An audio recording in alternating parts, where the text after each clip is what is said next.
दोस्तों, आप लोगों ने कई बार ऐसा अनुभव किया होगा कि आपके पेट में एकदम से बहुत ज़्यादा गैस बनने लगती है और उस गैस के कारण आपका जो पेट है वो फूल जाता है। और कई बार वो गैस इतनी ज़्यादा बनती है कि पेट गुब्बारे जैसा फूल जाता है, बलून जैसा फूल जाता है।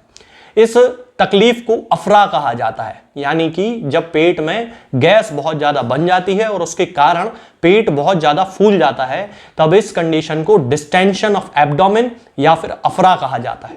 आज इस वीडियो में जिस मेडिसिन के बारे में मैं आपसे बात करने वाला हूं, वो मेडिसिन अफरा की इस समस्या के लिए यानी कि डिस्टेंशन ऑफ एब्डोमेन के लिए और इसके साथ साथ र्यूमेटिक आर्थराइटिस यानी कि जोड़ों का दर्द, जोड़ों की सूजन, र्यूमेटिज्म या गाउट, जो भी आप कहना चाहें, इस समस्या के लिए और इसके जैसी बहुत सारी समस्याओं के लिए एक रामबाण औषधि के रूप में काम करने वाली दवा होती है।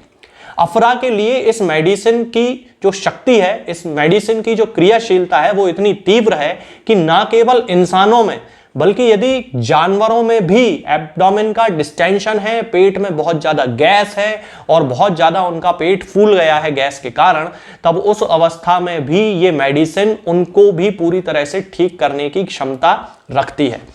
होम्योपैथिक मेडिसिनल साइंस में इस मेडिसिन को कॉल्चिकम ऑटमनेल कहा जाता है या सामान्य भाषा में इसे कॉल्चिकम के नाम से जाना जाता है। तो आज इस वीडियो में मैं आपको बताऊंगा कि कॉल्चिकम का उपयोग हम किन कैरेक्टरिस्टिक सिम्टम्स के साथ किन किन बीमारियों में कर सकते हैं। चलिए दोस्तों, शुरू करते हैं। और इस मेडिसिन का जो सबसे पहला सिम्टम है वो ये है कि कॉल्चिकम का जो पेशेंट होता है उसे किसी भी प्रकार के खाने की स्मेल बिल्कुल भी सहन नहीं होती। मतलब कि यदि वो आदमी दूसरे कमरे में भी बैठा है और वहां से किचन से होते हुए कोई खाने की स्मेल, पुड़ी की हो सकती है, पराठे की हो सकती है, किसी भी प्रकार का खाना हो, यदि उसकी नाक में आ जाता है और यदि उसने वो स्मेल सूंघ ली, तो समझ जाइए कि उसको बहुत ज़्यादा तकलीफ होने वाली है, नौशिया होने लगता है यानी कि मतली आने लगती है और कई बार उसे उल्टी भी हो जाती है यानी कि वॉमिटिंग भी हो जाती है। तो ये एक कैरेक्टरिस्टिक सिम्टम होता है इस मेडिसिन का, जो होम्योपैथी में किसी दूसरी मेडिसिन में नहीं पाया जाता, कि इस व्यक्ति के अंदर खाने की स्मेल को बिल्कुल भी सहन ना कर पाने की बीमारी होती है। किसी भी प्रकार का खाना हो, किसी भी प्रकार की खाने की स्मेल हो, उससे बिल्कुल सहन नहीं होती और उसके कारण उसे बहुत ज्यादा नौशिया यानी कि मतली और उल्टी आने की शिकायत होने लगती है।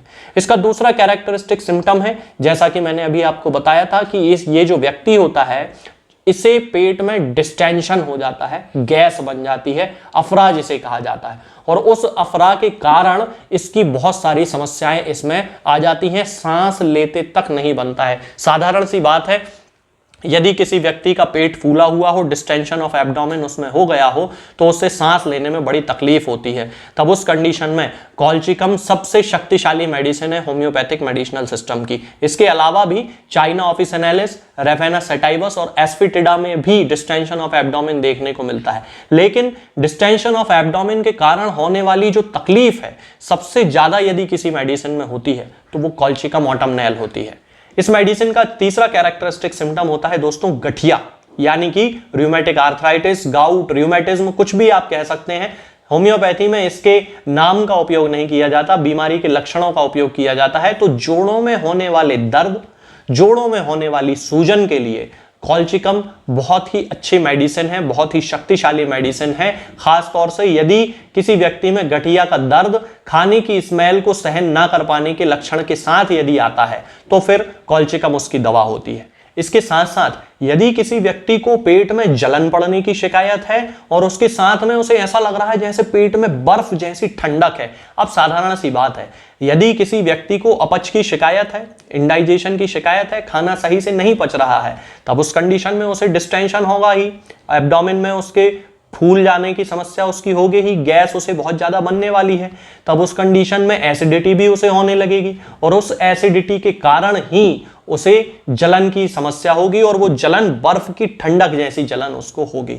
ये कॉल्चिकम का कैरेक्टरिस्टिक सिम्टम होता है। इस सिम्टम का उपयोग हम gastric ulcer, duodenal ulcer, peptic ulcer यानी कि इसके अलावा पेट में हाइपर एसिडिटी, हाइपर क्लोरहाइड्रिया, इस समस्या के लिए हम बड़ी आसानी से कर सकते हैं। तो जिन लोगों को इस तरह की अपच की शिकायत है, डिस्टेंशन की शिकायत है, रूमेटिक आर्थराइटिस की शिकायत है, इनमें से कोई भी लक्षण हो, यदि वो खाने की स्मेल को सहन ना कर पाने के लक्षण के साथ पाया जाता है तो कॉल्चिकम उस व्यक्ति की कैरेक्टरिस्टिक मेडिसिन है। इसके अलावा दोस्तों ये पेचिश की यानी कि डिसेंट्री की भी सबसे अच्छी मेडिसिन में से एक मानी जाती है। हालांकि डिसेंट्री के लिए मर्कसॉल, मर्क्यूरियस कोरोसिवस और इसके अलावा कैंथेरिस और कोलोसिंथ का भी उपयोग किया जाता है, परंतु कॉल्चिकम का कैरेक्टरिस्टिक सिम्टम यह है कि इसमें पेशेंट को खाने की स्मेल के साथ नौशिया और वोमिटिंग होने के साथ साथ ही डिसेंट्री की शिकायत होती है। मर्कसॉल में डिसेंट्री होगी, पेचिश होगी, पेचिश के साथ आंव की मात्रा ज्यादा होगी। मर्क्यूरियस कोरोसिवस में डिसेंट्री होगी, पेचिश होगी, लेकिन आंव की जगह खून की मात्रा ज्यादा होगी। कोलोसिंथ में जो पेशेंट होगा उसे पेट में बहुत ज्यादा दर्द होगा, पेट में ऐंठन होगी और पेट को दबाने से या पेट की ओर झुक के बैठ जाने से कोलोसिंथ में आराम मिलेगा। और कैंथेरिस में डिसेंट्री होगी यानी कि आंव पड़ेगी, पेचिश होगी, उसके साथ साथ उसको पेशाब में जलन पड़ेगी। ये 4 मेडिसिन, इनके लक्षण मैंने आपको बताए हैं कि हमें मर्कसॉल डिसेंट्री में कब देना है, मर्क्यूरियस कोरोसिवस डिसेंट्री में कब देना है, कॉल्चिकम डिसेंट्री में कब देना है, कैंथेरिस डिसेंट्री में कब देना है और कोलोसिंथ डिसेंट्री में कब देना है। चूंकि इन 5 ही मेडिसिन में जो लक्षण हैं वो लगभग समान है, लेकिन कैरेक्टरिस्टिक जो सिम्टम्स हैं वो 5 ही अलग हैं। तो इन लक्षणों के आधार पर हम ये डिसाइड कर सकते हैं कि कब हमें इनमें से किसी एक मेडिसिन का उपयोग करना है। इसके साथ में यदि हम कॉल्चिकम के गठिया की बात करते हैं तो इसका जो गठिया यानी कि जोड़ों का जो दर्द होता है वो एक स्थान से दूसरे स्थान पर परिवर्तित होता है। जैसे कि कभी इस हाथ की उंगली में दर्द होगा, कभी पैर की उंगली में दर्द होगा, कभी कंधे में दर्द होगा, कभी गर्दन में दर्द होगा, सर्वाइकल की समस्या हो सकती है। इस तरह से जगह बदल बदल कर गठिया का दर्द उस व्यक्ति को होता है। इसी तरह का गठिया का दर्द जगह बदलने वाला लीडम पाल में भी होता है, लेकिन लीडम पाल में हमेशा पेशेंट को ठंडी चीजों से एमेलियोरेशन होता है। बर्फ की सिकाई करने से आराम मिलेगा, गर्म चीज की सिकाई करने से आराम मिले तो मैगफॉस, बर्फ की सिकाई करने से आराम मिले तो लीडम पाल, और दोनों ही तरह से आराम ना मिले, केवल स्मेल से होने वाले नौशिया और वोमिटिंग के साथ यदि गठिया का दर्द है तो फिर कॉल्चिकम ऑटमनेल का यूज किया जाता है। अब दोस्तों यदि हम इस मेडिसिन की पोटेंसी की बात करते हैं कि हमें किस पोटेंसी में इस मेडिसिन का उपयोग करना चाहिए, तो सामान्यतः 6 पोटेंसी, 30 पोटेंसी, 200 पोटेंसी से लेके 1 m और 10 m तक का उपयोग इसका किया जाता है। परंतु हमेशा मेडिसिन की पोटेंसी का जो निर्धारण होता है वो व्यक्ति के शारीरिक लक्षणों के आधार पर किया जाता है। यदि एक्यूट सिम्टम्स हैं तो हम 6 पोटेंसी का उपयोग कर सकते हैं। मान लीजिए किसी व्यक्ति को सामान्य नौशिया या वोमिटिंग की शिकायत हो रही है, उस कंडीशन में हम कॉल्चिकम की 6 पोटेंसी की 2-2 बूंद दिन में 3 बार देंगे तो उसकी नौशिया वोमिटिंग ठीक हो जाएगी।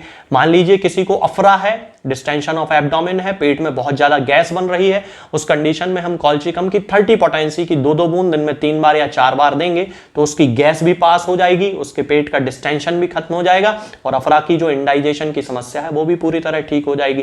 किसी को गठिया की शिकायत है, उस पोजीशन में हम उसे 200 पोटेंसी की 4 बूंद सामान्य परिस्थितियों में हफ्ते में 1 बार पिलाना शुरू करेंगे। पोटेंसी 200 को बार बार भी यूज किया जाता है व्यक्ति के लक्षणों के आधार पर। इसी तरह से 1 m और 10 m का उपयोग भी वीकली और 15 दिन के डोज के रूप में यूज किया जाएगा व्यक्ति के शारीरिक लक्षणों के हिसाब से। ये जो दवा है दोस्तों ये आपको किसी भी होम्योपैथिक मेडिकल स्टोर पे बड़ी आसानी से मिल जाएगी या होम्योपैथिक फार्मेसी से आप ले सकते हैं, ऑनलाइन भी आप मंगा सकते हैं।